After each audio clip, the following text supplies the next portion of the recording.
Les Portland Trail Blazers vont... oh, putain.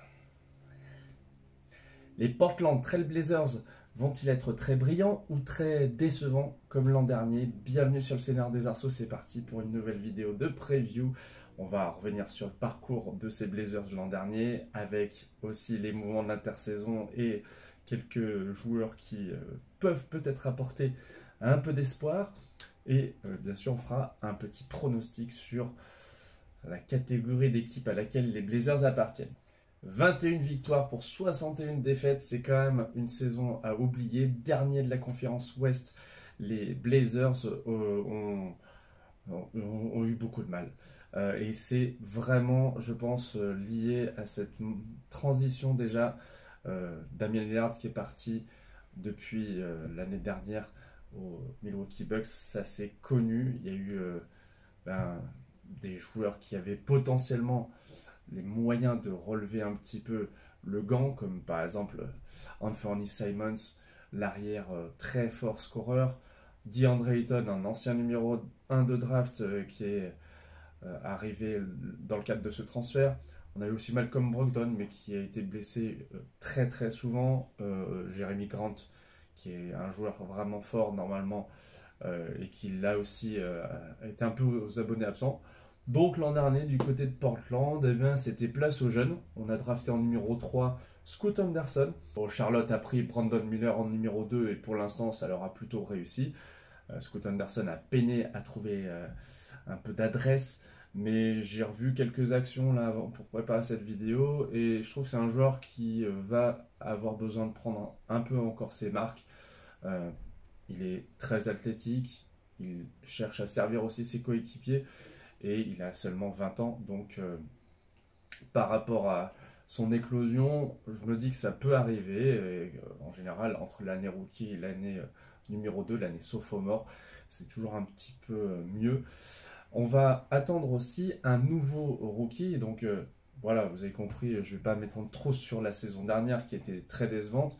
On va accueillir un pivot, un big man comme on dit, Donovan Clingan, qui est annoncé à 2m17, 2m18, un gros corps, mais capable d'avoir pas mal d'efficacité au contre, au rebond. Il a été le meilleur rebondeur et contreur de la Summer League. Je crois qu'il a établi même un record à plus de 4 contres en Summer League, donc c'était quelque chose d'assez intéressant. Même si, comme je le disais, il y a DeAndre Ayton, on a aussi Robert Williams et Diop Reese. Donc le poste de pivot, il est bien fourni à Portland. Reste à savoir comment Chauncey Billups, le coach, va organiser tout cela. Comment aussi des jeunes joueurs vont continuer de progresser. Je pense au rookie de l'an dernier, le français Ryan Rupert, que j'ai eu la chance de voir à Paris. Je l'ai croisé, on a fait un petit selfie lors de JO. Et puis on a également Toumani Camara, un Belge qui s'est affirmé comme un défenseur assez actif, capable aussi d'apporter quelques points en attaque. Et puis Shedon Sharpe, qui avait été drafté, je crois, en numéro 7 il y a 2 ans. Très très athlétique, bon, parfois blessé lui aussi, mais voilà, cette équipe, pour l'instant, elle n'a pas vraiment de fond de jeu. Elle est très bas dans les classements NBA, dans de très nombreuses catégories. Donc ce que j'espère déjà, c'est que Donovan Clingan va apporter un peu d'ancrage défensif.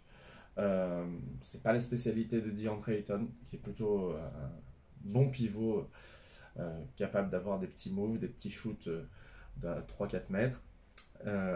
Mais est-ce que ça suffira pour se faire une place et est-ce qu'il y aura une solidité suffisante? Je n'en suis pas sûr.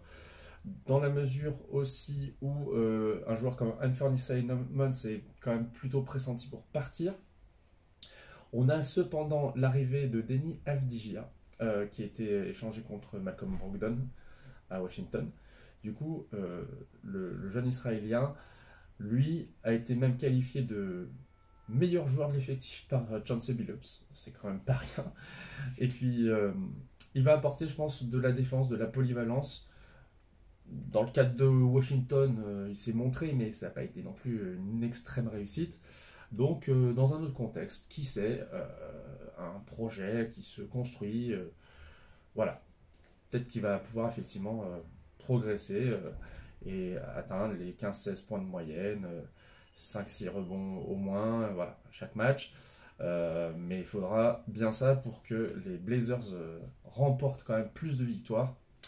Moi, je les vois aux alentours de 28-30 victoires cette saison, malgré tout, parce qu'il y a trop de choses qui sont incertaines, que ce soit l'état de santé, le fond de jeu, euh, même, donc, comme je le disais, les joueurs principaux qui sont normalement les cadres de l'équipe. Grant, Simons, pas sûr qu'il soit des Blazers très longtemps. Et puis, voilà, on sent qu'il y a des tâtonnements, hein, ça se cherche à Portland. Et il y a quand même un public qui est très très enthousiaste dans cette ville-là, et je pense qu'ils seront prêts à s'enflammer si jamais effectivement ça commence à cliquer. Donc bon, Portland, je ne les vois pas atteindre le play-in, mais c'est peut-être le maximum qu'ils peuvent faire si tout matche bien. En tout cas, j'espère que vous pourrez me donner votre avis aussi. Et puis on va terminer la fin de l'alphabet du côté des franchises NBA avec les prochaines previews. Mais il y en a plein d'autres qui sont déjà sortis, donc pensez de les regarder, de les partager à vos amis aussi si ça vous intéresse. Et à bientôt donc sur le Seigneur des Arceaux. Salut!